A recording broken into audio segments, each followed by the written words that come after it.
آج کا جو ہمارا ٹاپک ہے وہ ہے انفلوئنزا کے بارے میں۔ سب سے پہلے ہم انفلوئنزا کی وجوہات دیکھیں گے، اس کے بعد ہم یہ دیکھیں گے کہ فلو کسے کہتے ہیں، اس کے بعد ہم اس کے پھیلاؤ کا طریقہ دیکھیں گے کہ انفلوئنزا کس طریقے سے ایک انسان سے دوسرے انسان میں منتقل ہوتا ہے۔ اس کے بعد ہم یہ دیکھیں کہ ہم اپنے آپ کو اس سے کیسے محفوظ رکھ سکتے ہیں، اور آخر میں ہم انفلوئنزا کا علاج دیکھیں گے۔ تو جناب، آج کا ہمارا ٹاپک انتہائی اہم ہے، خصوصاً سردیوں میں انفلوئنزا کی شکایات جو ہے نا بہت زیادہ، اس کے پیشنٹ بڑھ جاتے ہیں۔ تو سب سے پہلے ہم یہ دیکھ لیتے ہیں کہ انفلوئنزا ہوتا کیا ہے اور اس کی وجوہات کیا ہوتی ہیں۔ جناب، انفلوئنزا جو ہے نا، اس کو عام الفاظ میں ہم فلو بھی کہتے ہیں۔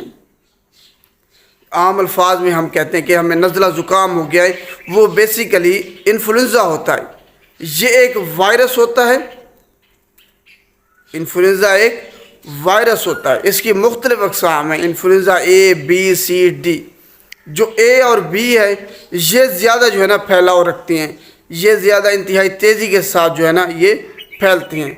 تو انفلوئنزا ایک وائرس ہے جو کہ وائرس کی وجہ سے ہوتا ہے۔ یہ آپ نے ذہن میں رکھنا، اس کی وجوہات یہ ہیں کہ یہ ایک وائرل انفیکشن ہے انفلوئنزا، اور ریسپیریٹری ٹریکٹ انفیکشن ہے۔ اب دیکھ لیتے ہیں جناب کہ اس کی وجوہات ہم نے دیکھ لی ہیں، یہ پھیلتا کیسے، آخر ایک انسان سے دوسرے انسان میں کس طرح منتقل ہوتا ہے۔ جناب، اگر کسی شخص کو انفلوئنزا ہے، کسی شخص کو انفلوئنزا ہے، جب وہ کھانستا ہے، چھینکتا ہے، تو اس کے جو ڈراپلیٹس ہیں وہ جب دوسرا انسان صحت مند جو ہیلدی پرسن ہے وہ جب سانس لیتا ہے تو اس کے سانس کی نالی میں یہ چلے جاتے ہیں۔ یہ ڈراپلیٹس ناک کے ذریعے داخل ہو سکتی ہے، منہ کے ذریعے سے اس کے جسم میں داخل ہو سکتے ہیں۔ تو جب وہ داخل ہوتے ہیں تو وہاں پہ جا کے یہ انفلوئنزا کاز کرتے ہیں۔ انفلوئنزا جناب 1 ہفتے سے 2 ہفتے تک یہ رہ سکتا ہے۔ ایک انسان میں 1 ہفتے سے 2 ہفتے تک اس کی شکایات رہ سکتی ہیں، اور یہ خود بخود ہی ٹھیک ہو جاتا ہے۔ تو یہ اس طریقے سے پھیلتا ہے۔ اگر ہم اپنے آپ کو اس سے کیسے محفوظ رکھ سکتے ہیں؟ جناب، آپ نے بھیڑ والی جگہ پہ اکٹھا نہیں ہونا، جہاں رش ہے اس جگہ پہ آپ نے اکٹھا نہیں ہونا۔ خصوصاً یہ سردیوں کی بات کر رہا ہوں میں، کیونکہ سردیوں میں انفلوئنزا کے جو پیشنٹ ہیں وہ بڑھ جاتے ہیں۔ اور 3 دن پہلے پاکستان میں جو رجسٹرڈ ہوتے ہیں جو مریض، ان میں جناب 30,000 سے زیادہ جو مریض انفلوئنزا کے دیکھے گئے ہیں۔ پنجاب میں صرف 30,000 سے زیادہ انفلوئنزا کے پیشنٹس آئے ہیں پنجاب میں۔ یہ جو اعداد و شمار ہوتے ہیں یہ وہ ہوتے ہیں جو کہ بڑے ہسپتالوں میں جو کہ رجسٹر ہیں، پرائیویٹ کے علاوہ ان میں ہوتے ہیں۔ جو رورل جو ہاسپٹلز ہیں یا جو بیسک ہیلتھ سینٹر ہیں ان میں کیونکہ کمپیوٹرائزڈ نظام نہیں ہوتا، تو اس جگہ پہ ہم اس کو وہ علیحدہ ایک چھوڑ دیں آپ۔ یہ وہ اعداد و شمار ہوتے ہیں جو کہ بڑے شہروں میں، بڑے ہسپتالوں میں جو ہے نا مریض لائے جاتے ہیں، یہ وہ صرف اعداد و شمار، یہ نمبرز ہوتے ہیں۔ باقی جو عام لوگ ہوتے ہیں جو کہ پرائیویٹ کلینک سے لیتے ہیں یا رورل ہیلتھ سینٹر سے، بیسک ہیلتھ یونٹ سے، وہ علیحدہ چیزیں ہوں گی۔ تو اتنے سے زیادہ پیشنٹ صرف ان بڑے ہسپتالوں میں گئے ہیں انفلوئنزا کے۔ یہ عام نزلہ زکام بھی اس کو لوگ کہتے ہیں۔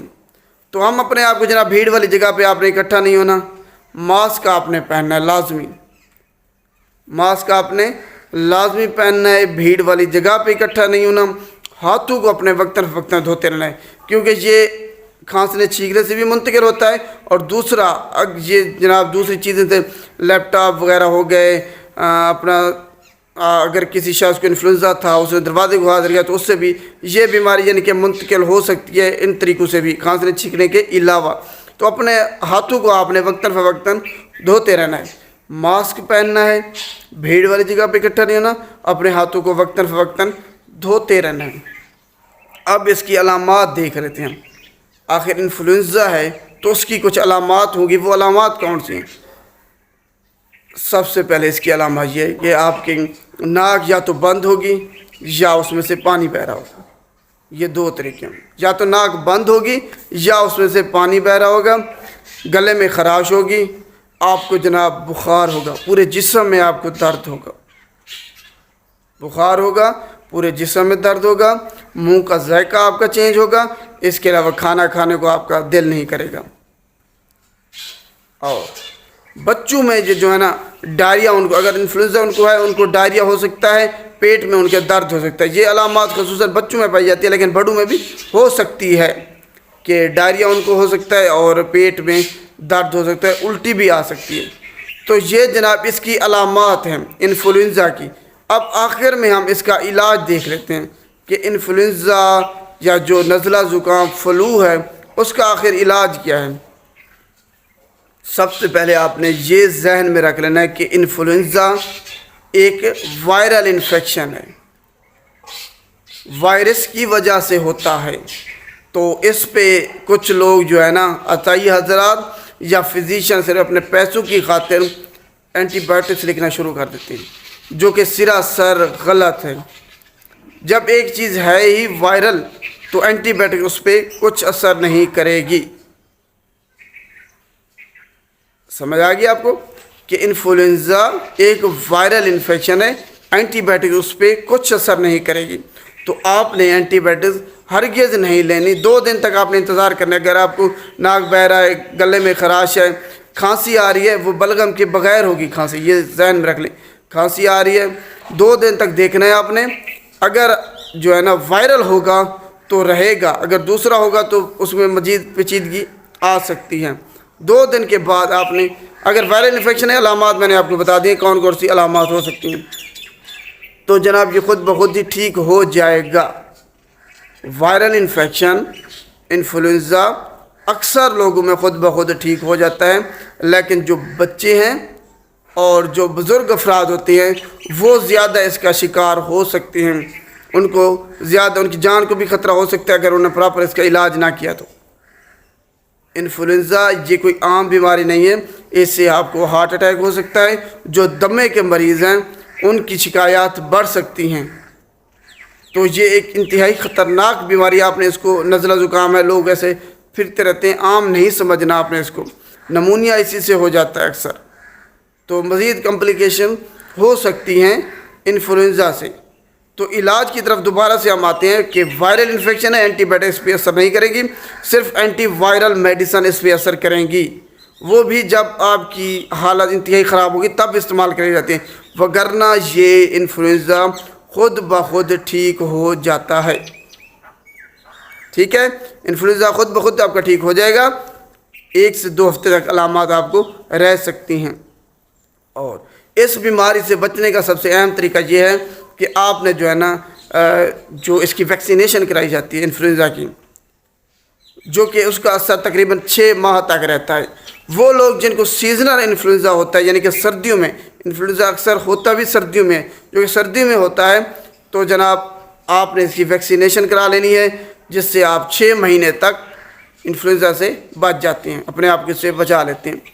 اور دوسرا انفلوئنزا سے بچنے کا اہم طریقہ جو کہ آپ گھروں میں استعمال کر سکتے ہیں، آپ نے جناب زیادہ سے زیادہ پانی استعمال کرنا ہے تاکہ آپ کو ڈی ہائیڈریشن نہ ہو. پانی آپ نے زیادہ سے زیادہ استعمال کرنا ہے، اس میں آپ کو ڈی ہائیڈریشن نہ ہو، کیونکہ بخار ہوتا ہے، جسم میں آپ کے درد ہوتا ہے، جس کی وجہ سے آپ کو پانی کی کمی ہو سکتی ہے. اس کمی کو دور کرنے کے لیے آپ نے زیادہ سے زیادہ پانی استعمال کرنا ہے، ریسٹ کرنا ہے آپ نے زیادہ سے زیادہ، آرام کرنا ہے آپ نے. اور بخار کو ختم کرنے کے لیے آپ کو پین کلر میڈیسن استعمال کر سکتے ہیں. بخار کو ختم کرنے کے لیے صرف میڈیسن لے سکتے ہیں. اینٹی بائیوٹکس میڈیسن آپ نے ہرگز استعمال نہیں کرنی، کیونکہ یہ ایک وائرل انفیکشن ہے، اینٹی بائیوٹکس سے ٹھیک نہیں ہوگا. تو یہ آج کا ٹاپک سارا انفلوئنزا کے بارے میں تھا کہ اس کی جو ہے نا علامات کیا ہوتی ہیں، وجوہات کیا ہوتی ہیں، کیسے پھیلتا ہے، اپنے آپ کو اس سے ہم نے کیسے محفوظ رکھنا ہے، اور اس کا علاج کیا ہے. اگر آپ کو ویڈیو اچھی لگے تب آپ نے اس کو لائک کرنا ہے، اور اگر چینل کو سبسکرائب نہیں کیا تو چینل کو بھی سبسکرائب کر لیں، اور شیئر بھی لازمی کیا کریں تاکہ سب لوگوں تک یہ ویڈیو جائے اور ان کو پتہ چل سکے کہ انفلوئنزا اور نزلہ زکام کیا ہوتا ہے، اس کی علامات کیا ہوتی ہیں اور اس کا علاج کیا ہے. شکریہ.